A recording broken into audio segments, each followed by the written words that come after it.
is you got to play the game. That's the thing. Like, you can't be mad at the game if you're going to play.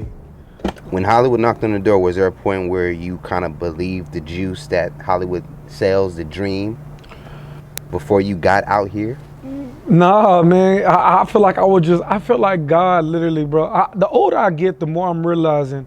You know, I read this book called The Alchemist, right? It's Will Smith's favorite book. It's this book basically, it just basically shows you this boy's story, and it shows you how steps are ordained, and everything that's happened is meant to happen.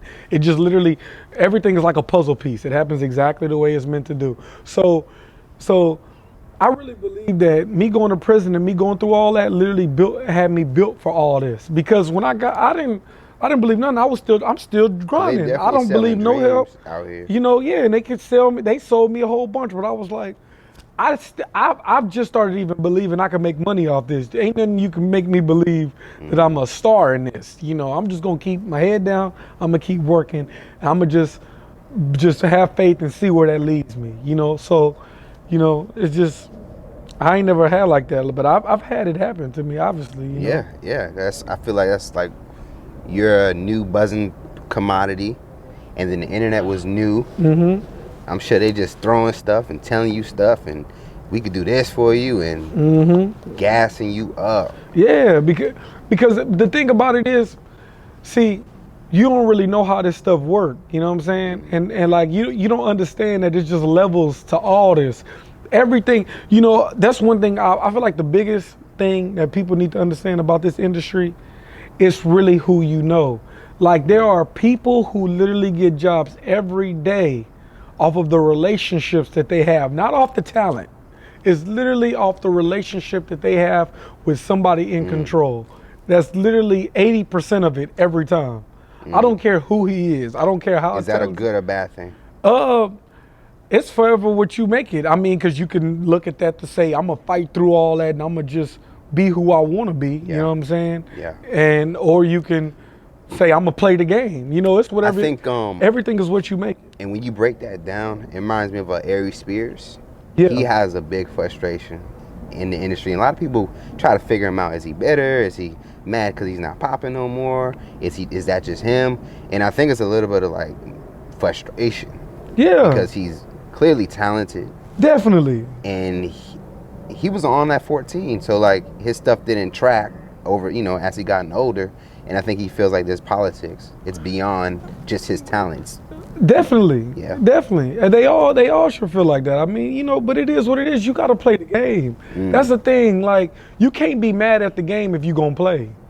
Like, come on now. We can't be out here playing football. Right. And then you get mad when you get an unnecessary roughness, illegal hit downfield, and you hit with the crown of your helmet. You can't do that.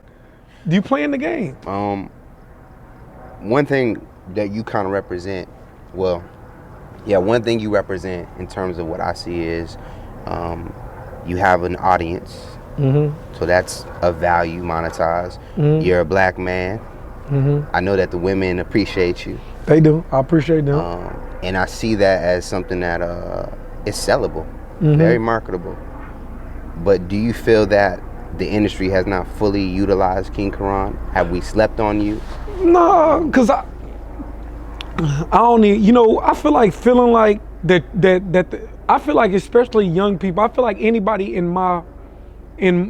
that's anywhere in my stratosphere, to feel like that, I feel like it's disrespectful. Because I feel like, bro, we ain't put in the work yet. So anything that we get up until this point is just cherries on top right now. Because this is how people out here been doing it for 20, 30 years. It's people out here who've been grinding and been fighting and been blood, sweat, and tears. Like the actor that I most look up to and I feel like I can be, like as far as like a serious drama actor, is Amari Hardwick. That's who I look after. I feel like I'd be like, yeah, I can be like an Amari Hardwick. And like, you hear his story, like this dude was sleeping in his car. This dude was Denzel Washington's son's teacher, and like everything that he went through. So like you over here feeling like I should be in power. Like, you don't know what that dude went through to get to that point. Right. Like, there are people who get at it when they're young and they really make it. And there's some people like Michael Blackson who finally later on they get everything that's coming to them. You know, it took Michael Blackson forever, but Michael Blackson deserved that. He put the work in. He actually cared about social media enough to find his own lane. Lil Duval, they cared enough to stay relevant and to find their own lane and to make something of what they already had. You know what I'm saying? I feel like it's disrespectful to anybody, to especially if you young, over here talking about what you deserve. Like, get out of here, bro.